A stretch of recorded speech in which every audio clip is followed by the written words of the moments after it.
statistical, mathematical fact never has been down. has broken every single record. There is no asset that has come close. It's the only thing in the industry that was not touched, that was not hacked, and it never fails doing what it promised in 2009. It's never What's failed. the best performing asset the world has ever seen? And you'll find out that it's Bitcoin. Bitcoiners, welcome. Welcome, Bitcoiners, traders, supporters, followers, haters, Bitcoin negators, all of you. Welcome. Everyone is welcome. Good afternoon, good evening for some. Even I think the wee hours in the morning for others. We always draw an international audience here. I'm going to welcome you to another live space with Oliver Velez. Of course, my name is Oliver Velez. And we're going to talk about my favorite topic today, Bitcoin. Once again, that's right. I did have a live space yesterday. Actually, I had a part 1 and part 2 due to some technical difficulties, which was quite rare and strange. At any rate, that last talk of mine will be put on my Bitcoin Unleashed podcast. I strongly encourage that you seek that podcast out on the podcasting platform of your choice to make sure that you take that in. We will piece the two parts together quite nicely so that we get the best benefit out of our talk last night. But today, I wanted to actually talk about something that I think is quite timely, a topic that I think will serve a lot of very high conviction Bitcoiners that are relatively new to the game in particular. What I'm about to share with you on how to buy Bitcoin dips like a pro touches on some of the things that I actually delve into with my Bitcoiners that are, for lack of a better phrase, under my wing. We've been doing what I'm about to teach you since all the way back to March of 2020, during Bitcoin's last bull cycle, where we actually were fortunate enough to grab the absolute low of the absolute pandemic low on the exact date of March 13th, 2020, at a price of 3,800. I want to explain to you how that was actually done, but I also want to delve into the specific strategy that we utilize to use an institutional approach to actually accumulating Bitcoin, utilizing the best thing that allows us to statistically accumulate more Bitcoin than most others. I'm going to share that strategy with you. And I'm going to show you how you can take that strategy and conform it to your specific situation, financial situation. But it's going to be very informative. So without any further ado, let's get started. I don't want to keep you too long on this, but I do want to, because I want to make sure that I don't keep the live session too long, but at the same time, I want to make sure every single thing is in fact covered. All right. I'm hoping we don't have the technical difficulties from the day before, but let's get going. All right. So the first thing I want to tell you is that what I'm about to explain to you, this strategy I'm about to share with you, it's basic in nature, but it's extraordinarily powerful. It is specifically designed to increase more rapidly than a regular buy schedule, like a regular DCA. It is specifically designed to accumulate more Satoshis, more Bitcoin over a period of time than one could possibly achieve with a regular DCA or regular dollar cost averaging approach. That's number one. Number two, this strategy is only for highly convicted Bitcoiners. It's not for tourists and it's not for traders. This is not for the individuals who are looking at Bitcoin like another asset to just make more cash. This strategy is designed for Bitcoiners who understand that it is freedom, that it is the rarest asset the world has ever seen, that it's the hardest money, the hardest commodity human beings have ever come in contact with. And it's for the Bitcoiners that have at least reached that place where their they have a relatively low time preference and are looking to reward their future selves, their future selves in these particular dates. Late 2025, your future self in late 2025 will be benefited by this strategy. Your future self in late 2029 and your future self in late 2033. Now, there's specific reasons why those specific years are chosen to actually try to reward your three selves in those particular years.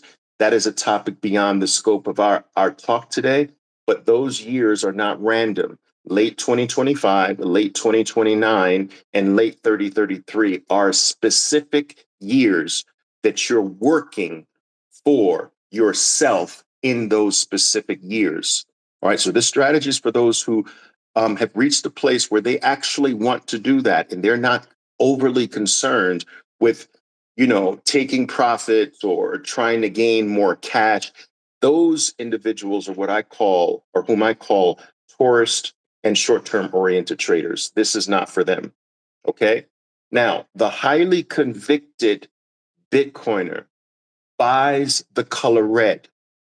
That is what gets the highly convicted Bitcoiner the most excited. It is not necessarily the color green. It's not that they don't get excited on the color green, but it's the color red that really gets their adrenaline and gets their excitement level high.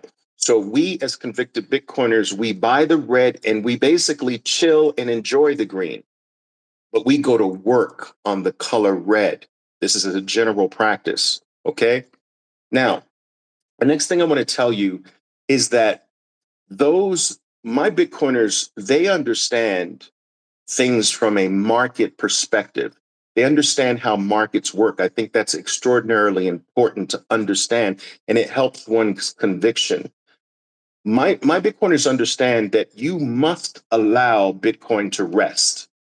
You see, the tourists and the traders, they don't really want Bitcoin to rest, but you have to allow an asset to rest. And an asset rests in two, but it accomplishes a resting period in two ways. It can rest by basically going sideways, no momentum to the upside, no momentum to the downside, boring 90+% of the participants to death. Bitcoin is very good at resting going sideways. A lot of sound and fury signifying nothing. Bitcoin is an expert at resting going sideways. Bitcoin is also a semi-expert at resting by going downward. So a downward pullback, or what Bitcoiners call as a dip, a pullback or a dip, is another way an asset rests. So it can rest by moving laterally, or it can rest by moving diagonally to the downside. Right? Both of those movements accomplish the same thing. And the way I teach my Bitcoiners to really look at this is, imagine, taking a quick little jog forward, realizing that there's a puddle of water ahead of you. So instead of attempting to jump over the water first, you step back, you go back a few steps, and then you accelerate forward to leap over the puddle of water and continue your jog forward. That's what a pullback accomplishes. It accomplishes a temporary a temporary step back, which also accomplishes a much needed rest after an extended run. And this pullback allows it to spring forward and continue its march forward. But we have to let Bitcoin rest. Pullbacks are healthy. They help prepare an asset to move higher, with a higher degree of velocity. Now, dips accomplish this, and by dips accomplish making the asset more healthy. Dips make an asset more healthy. Going sideways makes an asset more healthy. And it accomplishes this health generation in three ways. Number one, Dips, they clear out excessive leverage in the system. So when leverage starts to build up, largely with your tourist, your degenerate traders, your hedge funds that are trying to get a short-term pop in the play or trying to anticipate a news event or what have you, when that leverage gets overextended, what a dip will do is clean out the leverage. Over leveraged assets are not very healthy assets. It cleanses itself by going backwards to knock out the highly leveraged participants. That's the first way it actually makes itself healthier, through dips. Dips also clear out the tourist, the traders, basically the weak hands. No asset is in a healthy state if the majority of the current players are short-term oriented, degenerate traders looking for a short-term pop. That does not do an asset well. What does an asset well is when an asset is at its healthiest, the majority of its participants, the majority of the people that hold the asset, they hold the asset dear, and they're not subject to short-term movements. This is the healthiest state for an asset. So when traders and tourists and leveraged hedge funds and so forth and so on, when they get overly leveraged, the dip clears them out. It shakes the asset from these tourists, these traders, these degenerate hedge fund leverage traders. It takes the asset out of their hands, and that Bitcoin must be, it's being bought by someone else. So it's being loosened from the weak hands, and it's actually being transferred to a greater number of people with hands that we call diamond hands, that won't ever sell. So let me explain this way. Every single dip decline of a decent amount is a wealth transfer, is an asset transfer. Every transaction is a buy and a sell. So one must always ask on the pullback, who's letting Bitcoin go? But also, one must also ask, who is stepping up to the plate to actually take it off of their hands? And so the dip buyers tend to be statistically more diamond hand holders, more of the group that won't ever sell this asset. All right. While the buyers on the way up tend to be more of the players who are willing and are going to just drop the asset in a short-term period ahead of us. So dip buyers are full. That group is full of not traders, full of highly convicted Bitcoiners. And so every dip accomplishes something very special. It moves more of a limited supply into the hands of the Oliver Velez's in the world. I bought heavily today in the low 60s, $60,200 to be exact. I bought heavily at that place. All right. Just below 300, 60,300. And I will tell you that the Bitcoin that I picked up in that price range will never, ever, ever see the light of day, people. Ever. And I'm not the only one today. I'm not the only buyer in the universe. I'm not the only buyer throughout the entire world that bought today and has removed an already scarce limited supply off the market forever. So what am I really trying to make you aware of, for those of you who are not quite aware of this yet? What am I making you aware of? Every dip makes Bitcoin more scarce. It's already the scarcest asset on planet Earth. It's already the hardest asset on planet Earth, meaning it's the hardest thing to make more of on planet Earth. It's already the hardest commodity the world has ever seen. And yet, It's already the scarcest asset on Earth. And in addition to that, it actually gets more scarce every single decline, every single decent red move to the downside. This already scarcest of all assets becomes more scarce because the greater percentage of dip buyers are the Oliver Velez's of the world. And this is what makes the asset healthier. Moves to the upside actually don't make the asset healthier. It's moves to the downside that make an asset healthier. And there's a large percentage of the world out there who have no concept of this. They don't understand how important dips are. They don't understand how important elongated periods of doing nothing help mend the asset, help build the asset's strength and health up, and prepare it for its next run. In other words, dips eliminate the junk and actually bring in more reinforcements. All right, so it's important to understand what they accomplish. So without these dips, right, it would set things up for a more muted move to the upside. Listen to me carefully.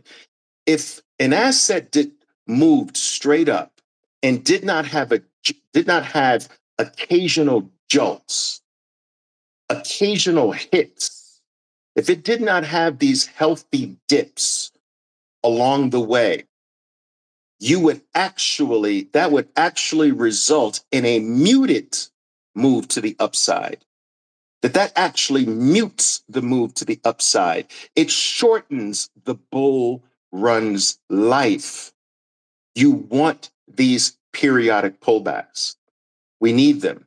It not only mutes, if you did not have these sharp pullbacks occasionally, it would not only mute the move to the upside and cap the length of your bull run, right? It would actually set the asset up for a much sharper, more violent collapse during the bear period because it would be top heavy. You see, the pullbacks prevent your asset from being top heavy. A top heavy asset, right, is an asset that can be akin to a giant theater being filled to the brim with human beings to the point where the walls are almost bulging. Not only is every seat taken, but every inch of every aisle, every speck of every piece of the floor has a human being. The walls of the theater are buckling, and someone instantly yells, "Fire in the theater!" And every single one of those human beings wants to get out at the same time. It is not going to happen. That is disastrous.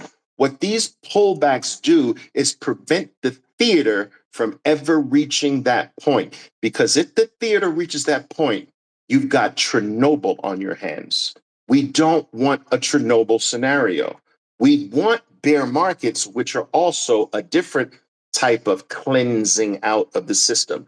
But we don't want them to be more dramatic, more violent than they need to be.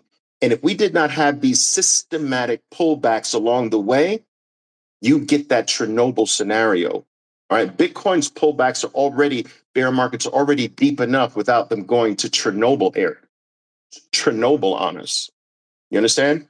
All right, so I needed to lay that groundwork for why a highly convicted Bitcoiner who understands markets, you need those two together, not just highly convicted about the asset. You have to understand how markets operate, all right? So that you can separate negativity from what is basically a healthy occurrence. Okay, so now that we got that out of the way, all right, let's talk about The base strategy. This is the base strategy that I teach all of my Bitcoiners. All right. It's very simple, but it's extraordinarily powerful. Now, just before I say that, just before I delve into the strategy, I just want to say this. We saw Bitcoin briefly dip below 60,000. And I am going to go out on a limb here, and I'm going to tell you that this is the very last time human beings will ever see Bitcoin in the 50,000s. Now, I dare anyone to record me. I'm going to say it again. You can mark this down. The date, the time holds me to it, holds my feet to the fire on this. I am telling you that at no other time, your time is now. At no other time in the rest of humanity, there will never be any human beings that will ever be able to buy Bitcoin in the 50s. Your time is now. I'm not saying that we're leaving the 50s now. I'm saying that this is the opportunity. This is the last opportunity the entire human race for eternity will ever be able to buy Bitcoin in the 50,000s. Now, you mark my words, you hold me to that. All right, let's get to the strategy. All right, how many people do I have here? All right, cool.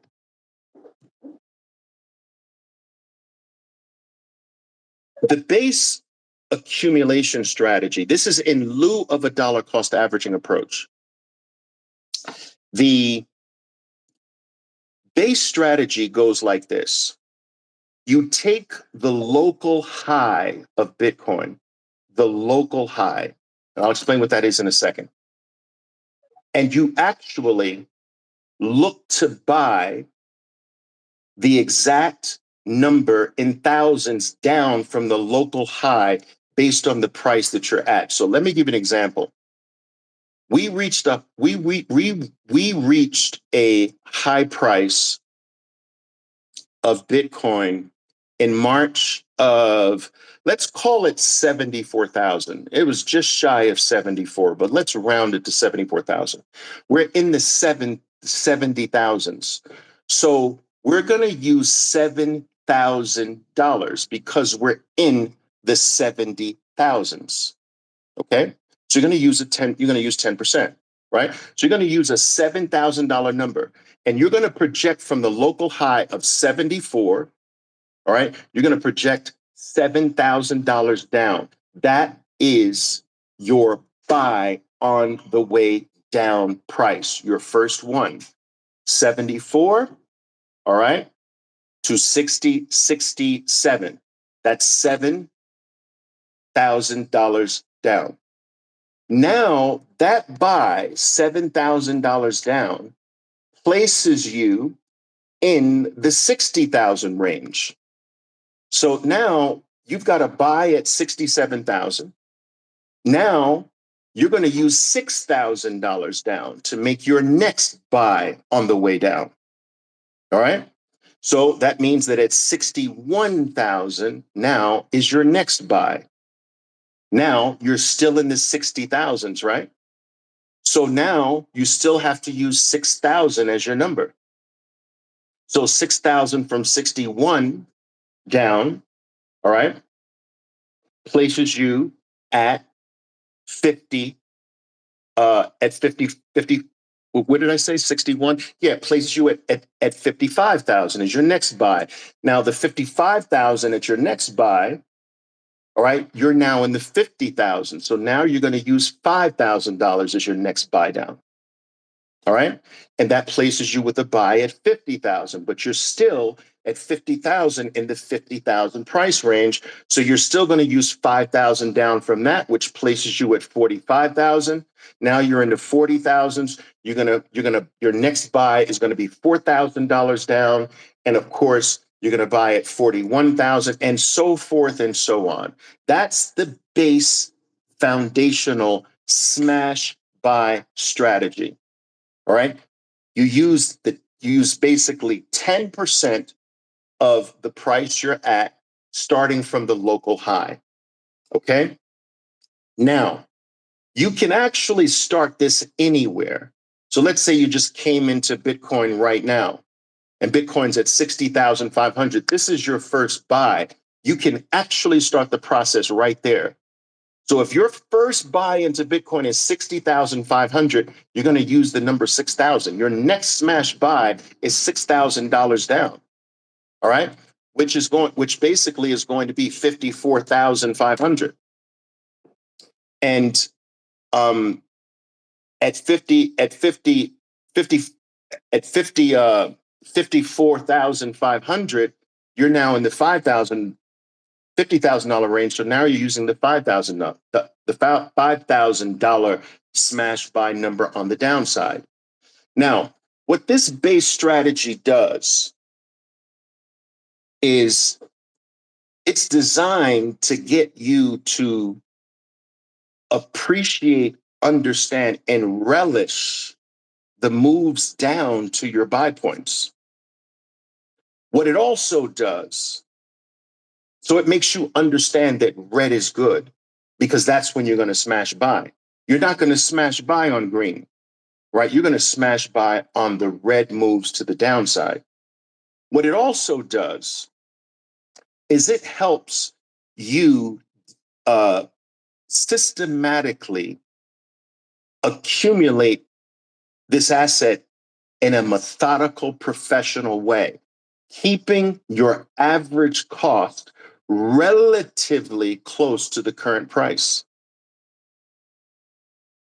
And so when Bitcoin turns from its dips, it doesn't have to work so much, travel so far to put you over the top with all of your red bar smash buys to the downside.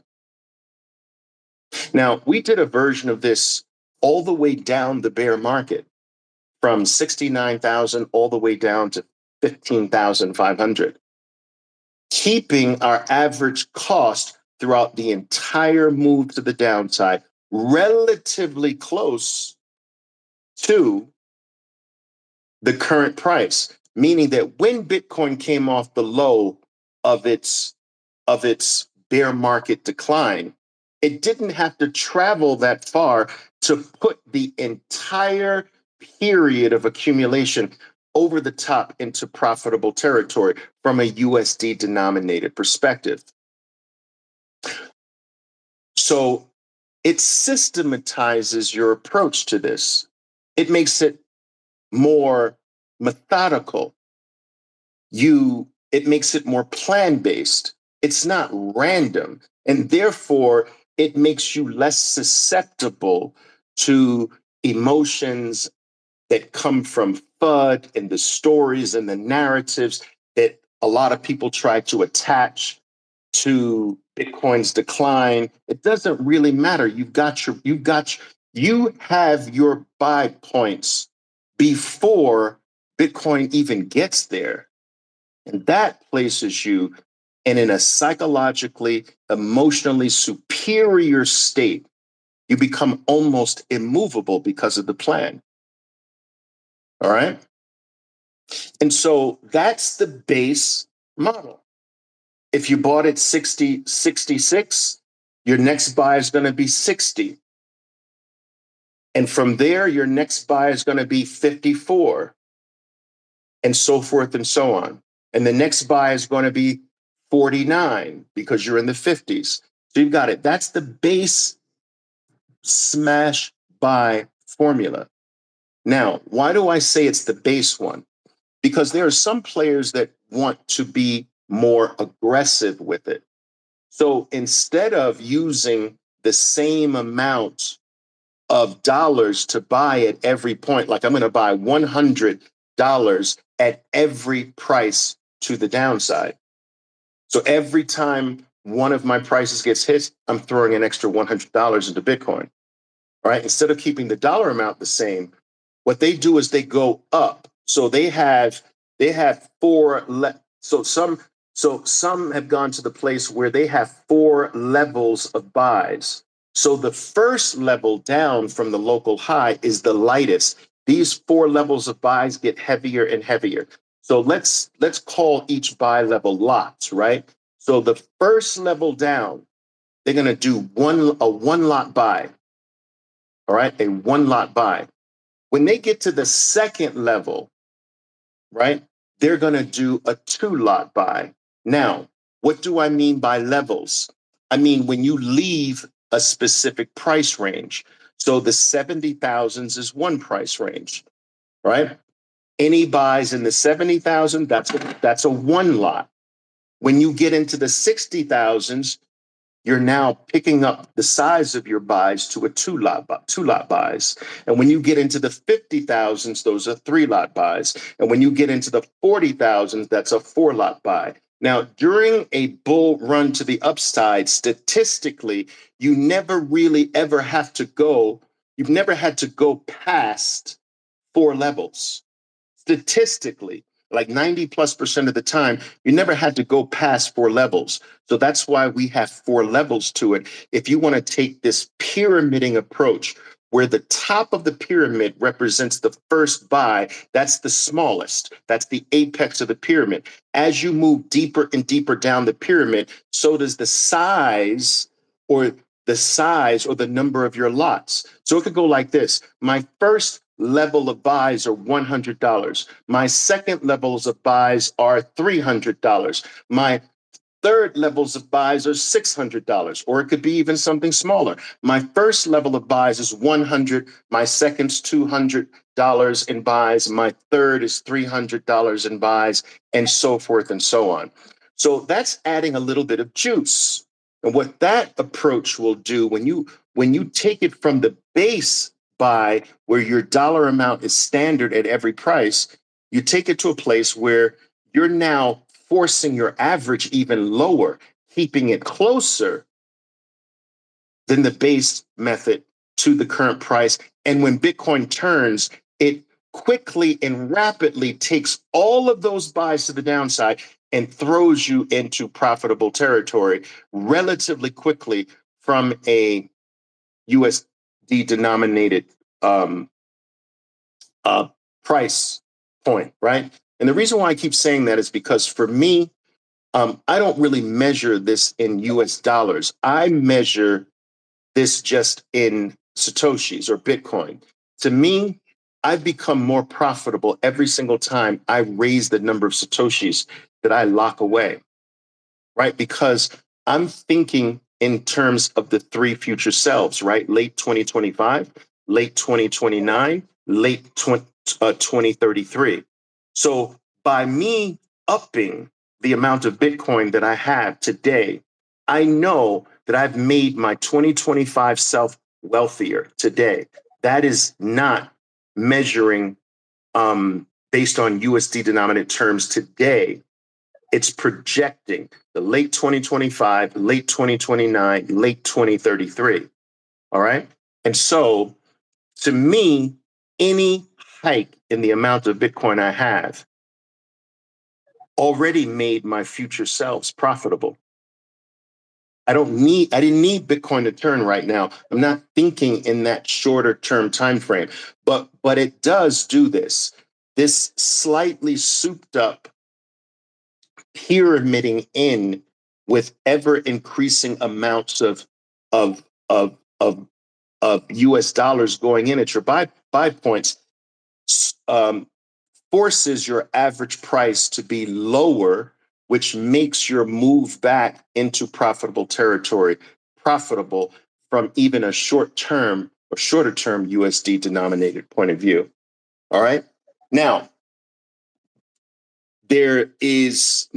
what some of my Bitcoiners choose to do is that they feel as though that these buy points are too wide and they are more appropriate for someone who has limited funds. So someone who has limited fiat to play with, they have a stream of money that comes in that's relatively small. an amount per week or amount per every 2 weeks that's relatively small that they can deploy into Bitcoin, then for that person, the wider buy points are appropriate, because you don't want to blow your entire load all in level one, right? So for those who have, I would say, greater fiat resources, or the flow of fiat that comes to them that they can deploy into Bitcoin is more sizable, then they tend to cut these ranges in half. So instead of in the 60,000s doing a buy every 6,000, they will do a buy every 3,000. Okay? And that is more along the lines of what I'm doing now. I'm not doing the 6,000 in the 60s. I'm doing every 3,000 in the 60s. All right. But back in the 20s, I was doing every 1,000. You understand? And back in the 30,000s, I was doing every 1,500 price move. So I tend to work or operate at the 50% range level most of the time. Now, I want to make this clear. This is not to replace a regular dollar cost averaging approach to Bitcoin. This is in lieu of a dollar cost averaging approach to Bitcoin. So whether you dollar cost average every Monday, all right, every Monday I put $100 into Bitcoin, or whatever the number is, that is not to stop. This is a smash buy component being added to your dollar cost averaging approach. All right. I just want to make that clear. It's not a choice. You should never drop the dollar cost averaging approach.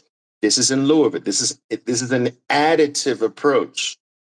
All right. That's going to soup up your accumulation mode. All right. And it makes the dips fun. It has the convicted Bitcoiner sort of pounding the table and rooting for Bitcoin to get to your next buy point. It changes the mindset of the truly convicted Bitcoiner to flip that switch and to appreciate red more than they appreciate green. They appreciate both, but they get really excited on the greens because just maybe I can get one or two of these levels off, in addition to my regular dollar cost averaging approach. And guys, that's how we do it, you know? And we add all kinds of cute little things as well. And some of these things I've shared, and some of the things that I shouldn't share, I'll piss off my Bitcoiners. But, I've also shared using the crypto fear and greed index for size, for determining your size. So when the crypto fear and greed index is green, you're one lotting your buys. When the crypto fear level is yellow, you're two lotting your buys. Those are two lots. And when it's orange, you're three lotting your buys. And when it's deep red, you're four lotting your buys. Remember, we have four different levels in terms of sizes. And so you can make it even more fun by using the crypto fear and greed color grade to determine, okay, what size am I doing now? Keeping your same price points, but using the crypto fear and greed color scheme to determine what size, how much. Is it going to be $100? That's green. Is it going to be $200? That's yellow. Is it going to be $300? That's orange. Or is it going to be $400? That's red. Buying the dips can be fun, guys, but it can also be done professionally, methodically, and systematically, and in a way where you don't get emotionally or psychologically moved or shaken. So I say, let's have some fun with this, guys. Open for questions here, guys. I'm open for questions. What have you got for me? Talk to me. Any questions on this approach? I don't see any questions. None? No questions? Okay, well, I don't know how to take that. I don't know whether you're shy, or I don't know whether I was so good and thorough that I answered everything.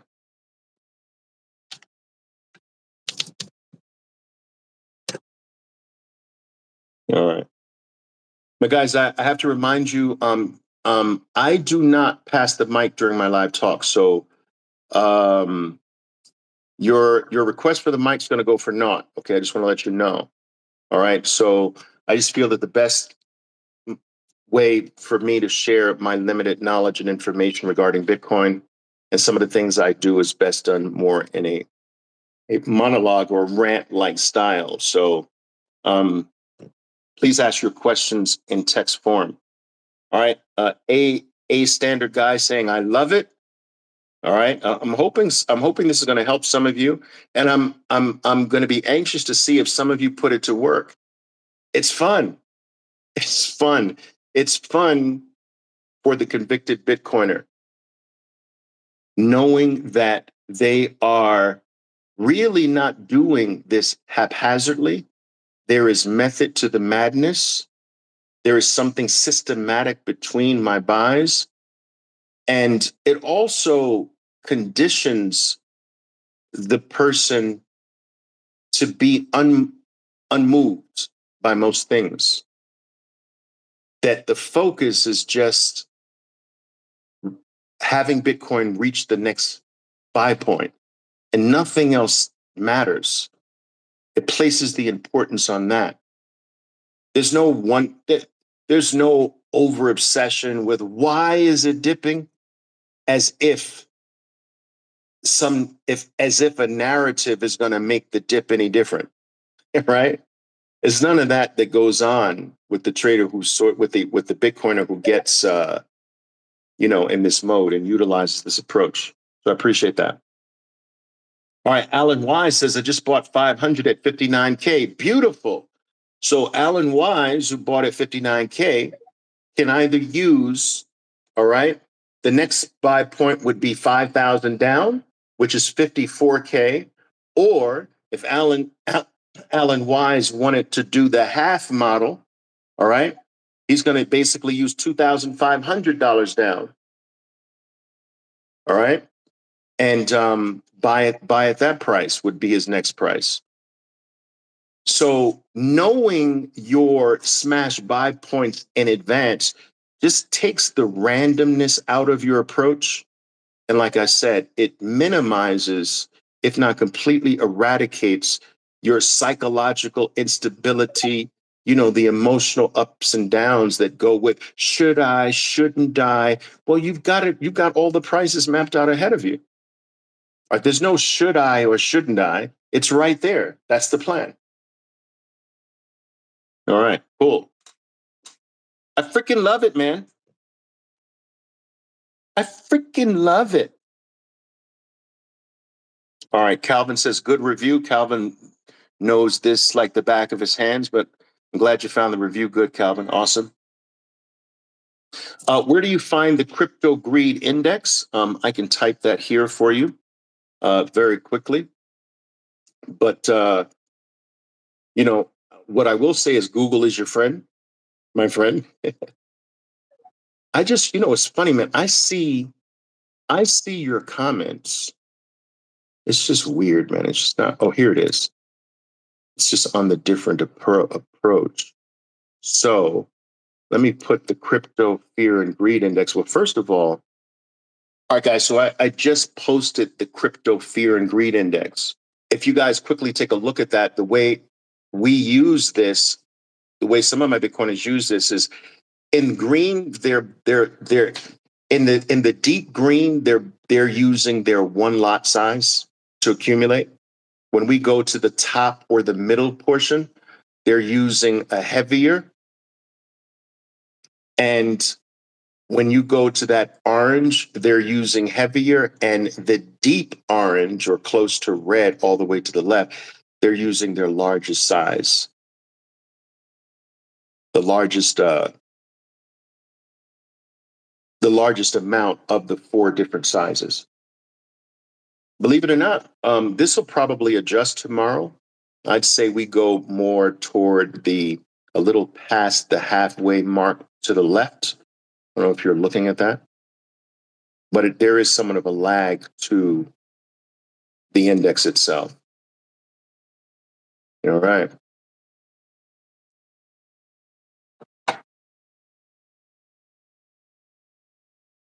Sonny says, I got tired of DCAing and I bought 100% of my assets into Bitcoin at mid 30,000s.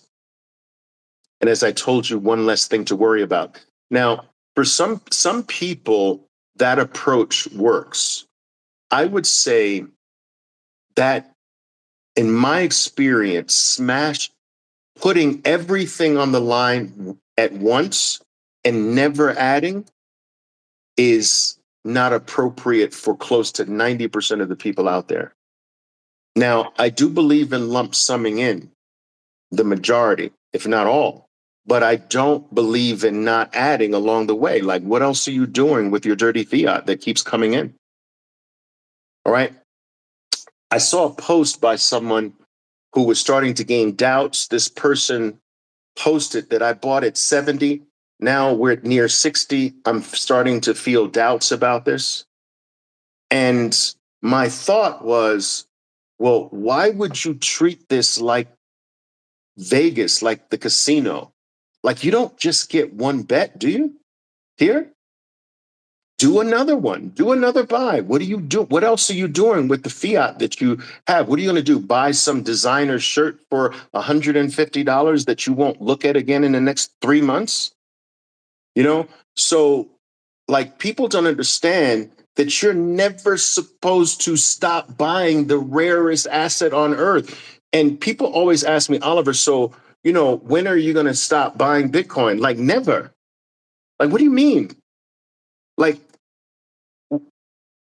as long as someone is willing to give me something that is guaranteed to go down forever, the US dollar or any other fiat currency, you're willing to give me that in exchange for something that is designed to go up forever, that is the scarcest thing on earth, the best performing asset the world has ever known, and you're willing to give me that in exchange for something that can only go down forever, as long as you're willing to do that, I'm willing to take it off of your hands forever.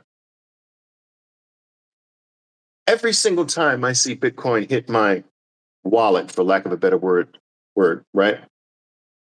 I take a pause, guys, and I'm like, I look at it and I say to myself, someone actually gave this to me.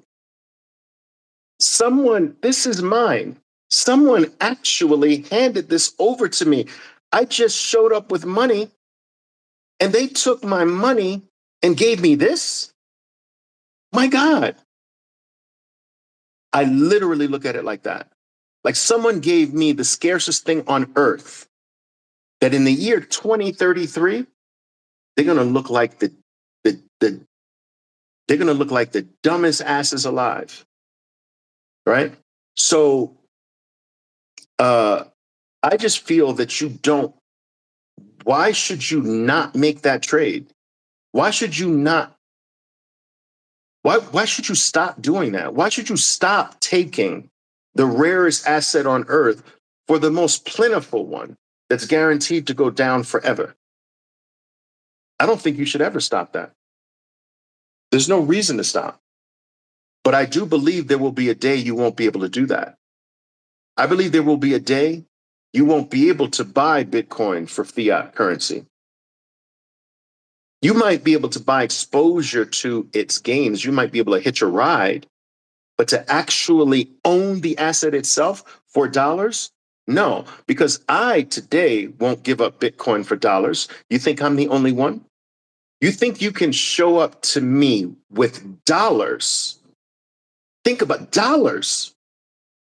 And I give you in exchange the rarest asset on earth, the best performing asset the world has ever known? You want me to give that up to you for dollars?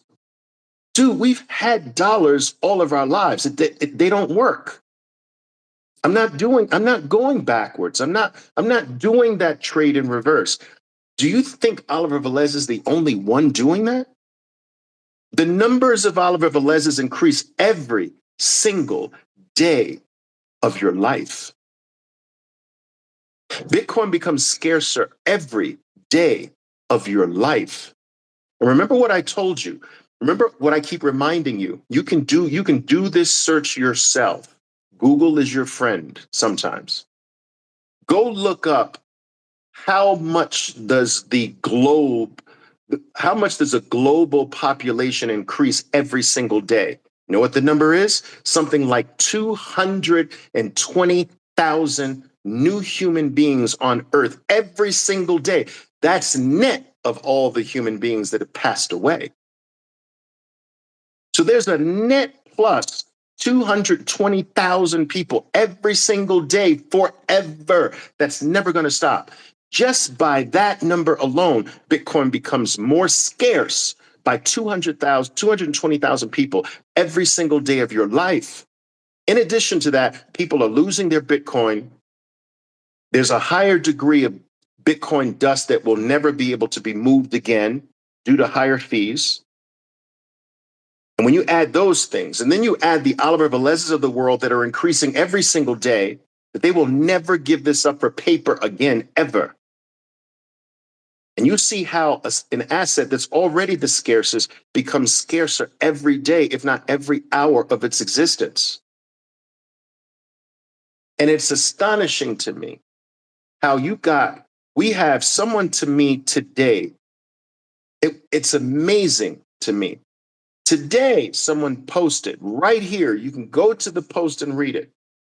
Posted to me and says, I can't wait until I can't wait until all of Bitcoin's gains stops being in the future. My God, I can't wait for it to stop being in the future.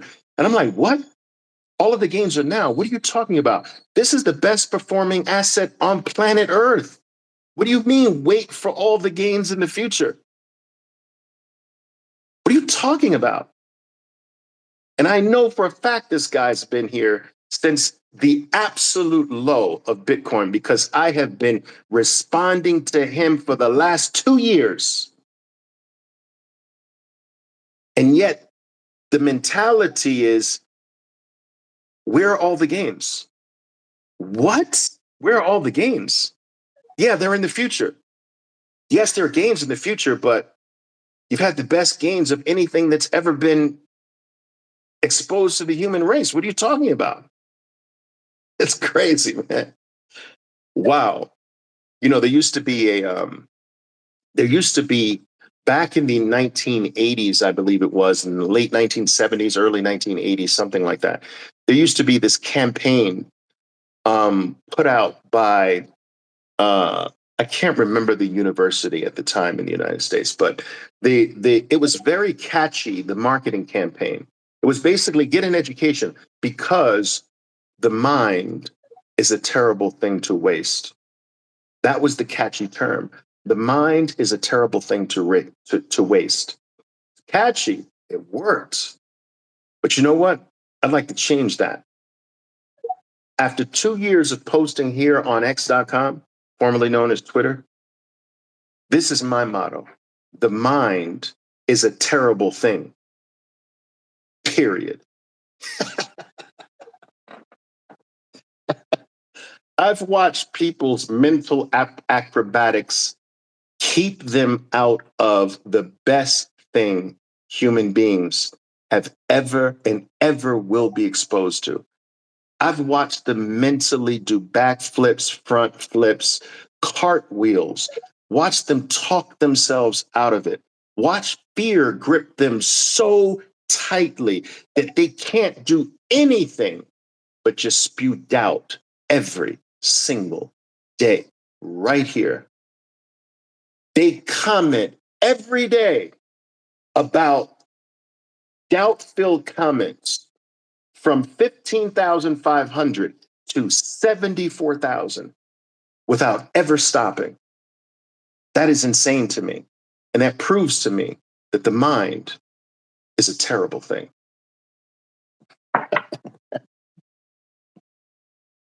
All right, what else do we got here? What else do we have here? Wild.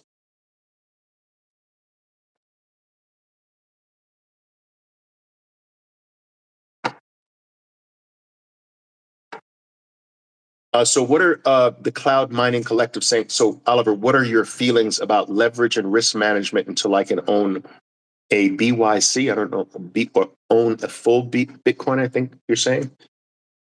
First of all, I think that 99% of all people should stay away from leverage. That is my view. Leverage is for professionals. Leverage is for people who've been basically taught to be professionals. Leverage is not for your average guy on the street.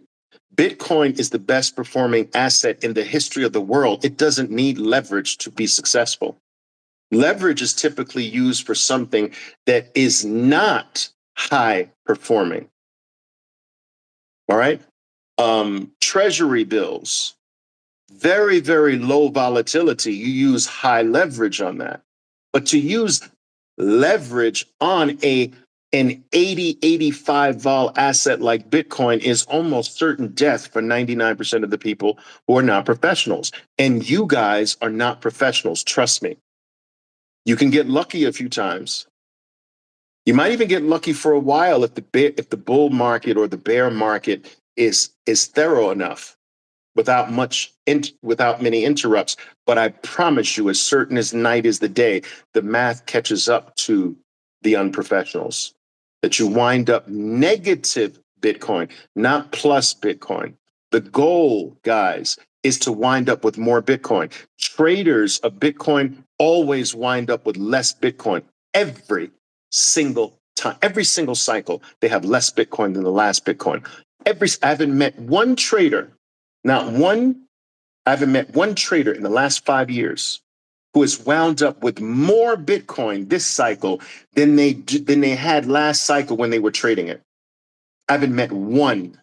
I've met liars, but I haven't met a real one. Traders don't wind up with more Bitcoin because they're not accumulators. Accumulators wind up with more Bitcoin. They're the wealthy. They're the wealthy ones 2-3 cycles out, not the traders. They are not the wealthy ones. I promise you. And anyone who tells you they are, they're liars. The math does not work. I've done the math every which way but loose. It doesn't work. Over time, the math catches up to every single trader. An 85 vol asset with leverage in particular cannot be traded successfully, consistently over a decent period of time. It is mathematically impossible. And any trader who tells you they're profitable, you can bet your bottom dollar they're liars. It is not a mathematical possibility.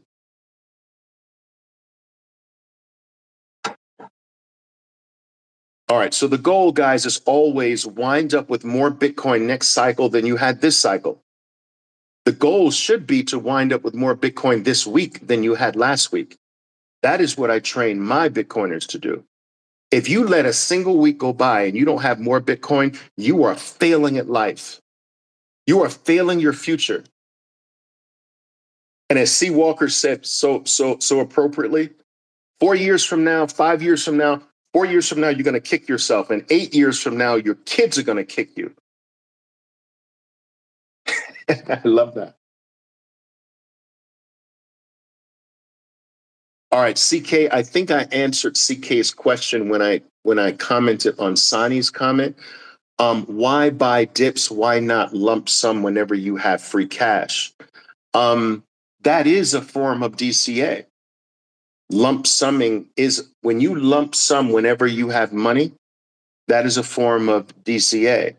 What this does is this is largely for someone who has a constant stream of fiat coming in. Most of my Bitcoiners are traders, all right? They're making money every day or every few days or certainly every week, right? So the point is they have a constant stream of what should be gotten rid of every single week. So they're never without fiat that can be deployed on a $6,000 drop, all right? So you know, if your flow of fiat is more random and you don't, and what works for you is whenever I get fiat, I dump it in. I think that's cool too. There's no systematic approach to it, but this is for people who are in a position to put a system around their accumulation plan. And this heightens your approach. It takes you to the professional level where you're operating based on a mapped out plan. And you can tell someone where your next buy points are to the penny. And that's being a professional. You can tell someone that my next buy is at this price. And when I buy at that price, I'm buying this amount. And when I buy that amount at that price, my average price of all the buys on the way down are this price. That's being a professional. That's not being a random crypto bro. Yeah, should I buy the dip? I don't know. I think it's going to dip lower. Should I wait? Should I hold off? The news says this, and maybe I should wait for the Hong Kong ETFs and da da da da da da da da. Instead of being all over the place like that, you've got a freaking mathematical mapped out plan that has zero uncertainty to it. And you know every aspect. I know what price, what amount, what my average is going to be after that's done. And you can sit back with a level and an element of calm that most people that you'll find on X.com are devoid of.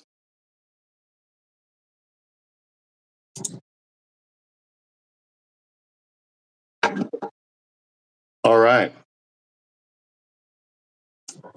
Let's see. Is there anything else? There's a text thing.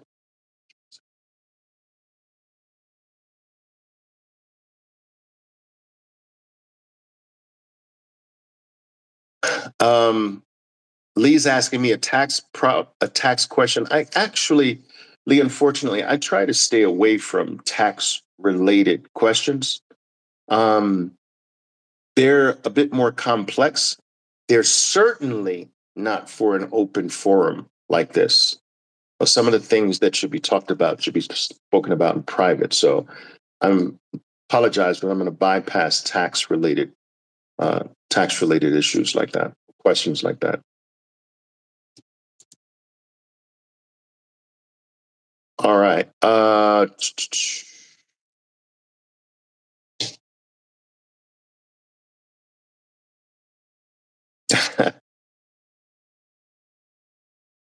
I think that's it, guys. Wait a minute. I see a few here. Wait a minute.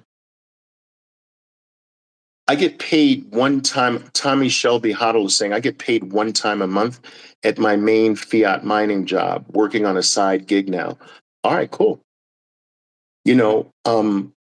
Guys, you know what I found? I found that the size of your buys matters less than the consistency and the regularity of your buys.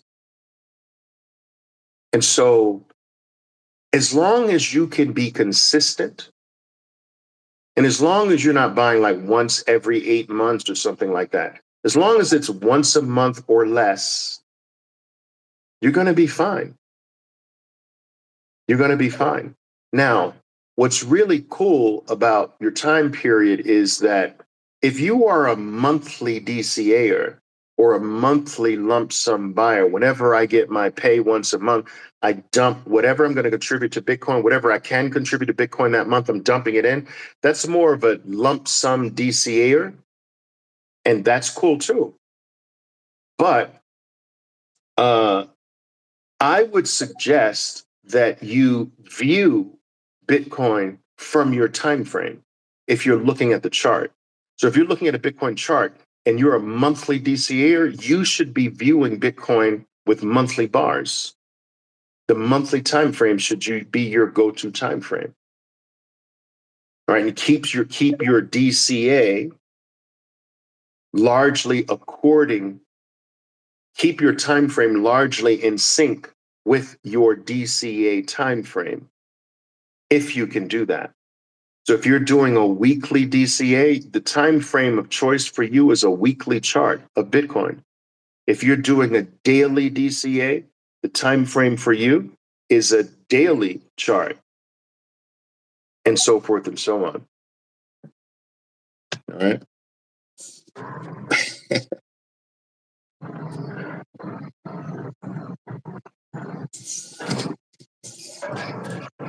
Oh, wait a minute. What? Wait, what are your thoughts on Bitcoin Jesus's arrest? Wait. What are you talking about? Is there something I missed here?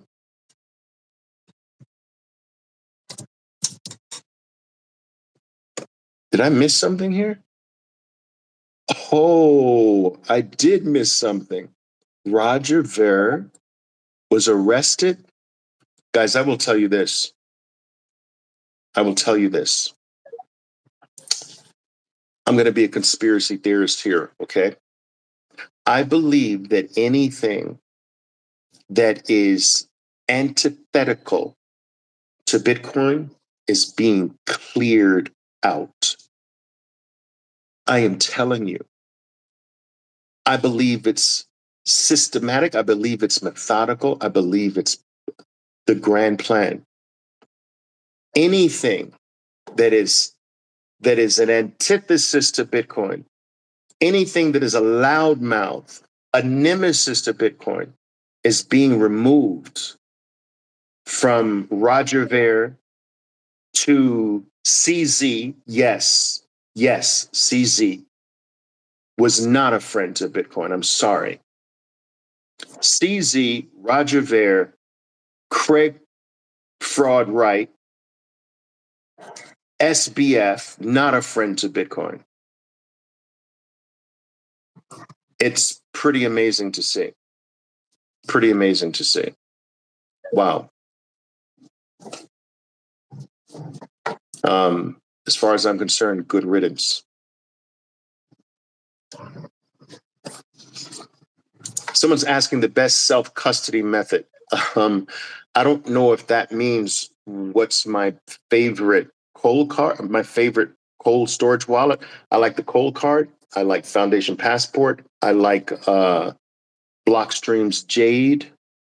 I've heard the Seed Signer's cool, but just those top three I'm very familiar with, and I like those the best.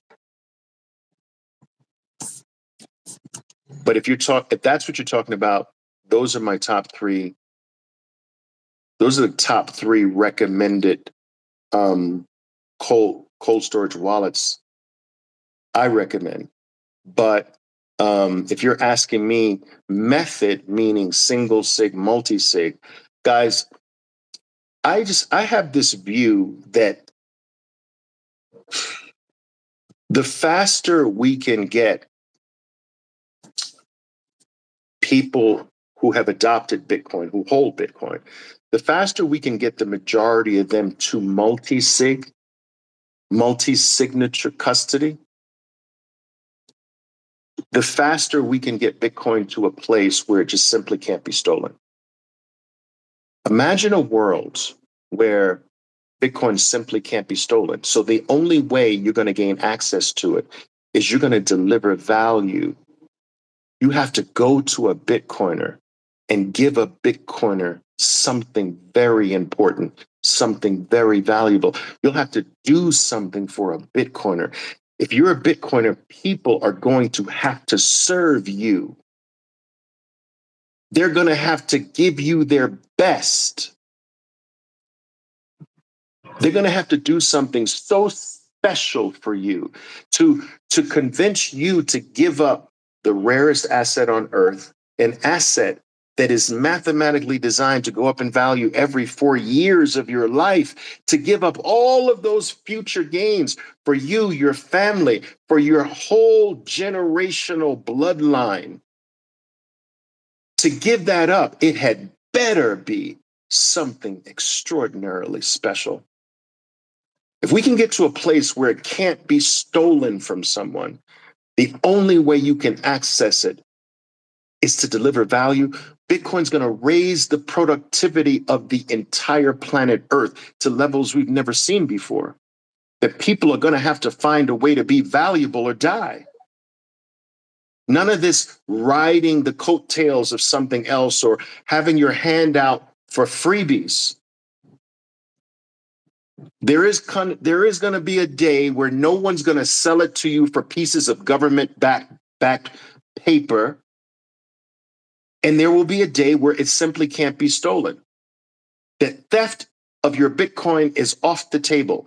Now, the only way to get it is to do something special. And so everyone on earth is going to have to raise their talent level, raise their level of productivity. They have to become more special than they are today.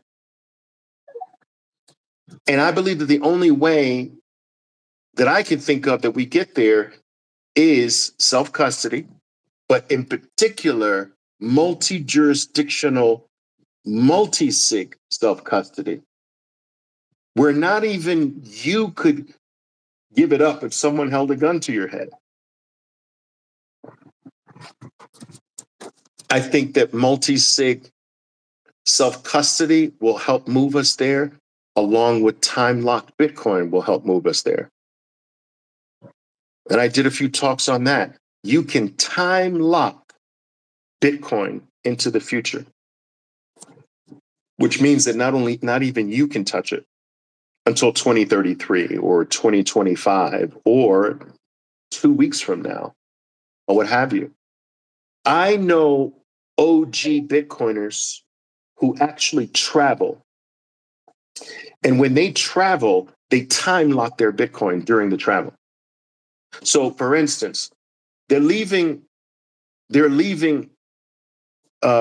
Spain to travel to Dubai. They will time lock their Bitcoin to release when they're scheduled to come back to Spain, so that no one on planet Earth, not even them, can touch their Bitcoin during their travel period. There's going to be some really fascinating things, guys, that are going to be built on top of Bitcoin that give us the ability to protect it more. Imagine something, for instance, like Noonchuck offers, where you can set a maximum limit that can ever be spent on any given day. Or a temporary time lock based on every single withdrawal request. So 48 hours, up to 48 hours, a request to withdraw, nothing's done in 48 hours. And in that 48-hour period, I can reverse it. I can reverse it because it didn't come from me. I mean, there are going to be so many neat things that you're going to be able to do that gets us to a place where this thing, the rarest asset in the world, is going to be the only asset on earth that can't be stolen or confiscated or taken away from you against your will. And that's a very special day.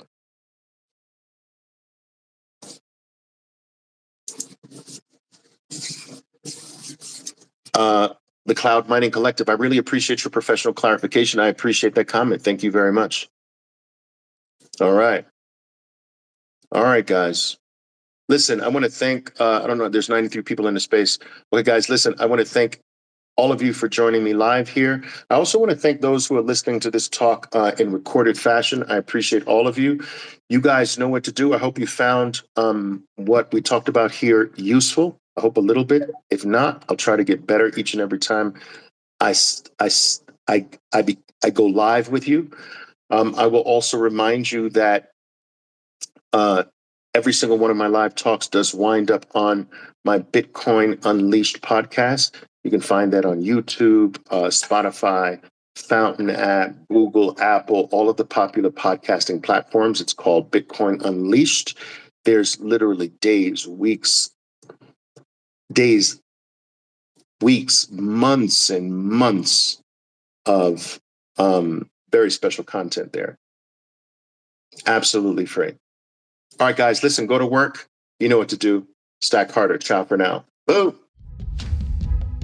My name is Oliver Velez, and I am your 13% Bitcoiner. Be safe out there, and until next time. Boom.